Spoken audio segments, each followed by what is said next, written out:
How to fix inaccessible shared printer after the KB505565 update and Windows cannot connect to the printer. Operation failed with error 0x000000520. So how to solve this problem? Very easily. The main object of the KB55565 update was to patch the print spooler failing, and for this purpose, the update enables the RPC auth level privacy enabled registry value. But if any of your systems, print server or client, are not RPC auth level PKT privacy compliant, then the shared printer may not be accessible. In this scenario, disabling the RPC auth level privacy enabled in the system's registry may solve the problem. First, press the Windows key and R button on the keyboard. You will see the Run application will open. And type regedit, then press the Enter key. Then click Yes if the UAC prompt is shown. Registry editor will open. First, click to HKey local machine. Then click to System.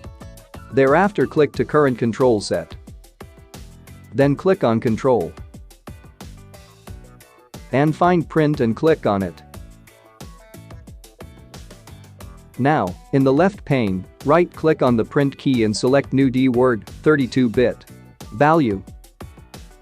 Then name the key as RPC auth level privacy enabled and double-click on it. If the update KB55565 is not compatible with your particular print setup and other methods are not working, then uninstalling the KB55565 update may solve the printer problem. Now set its value as 0 and close the editor.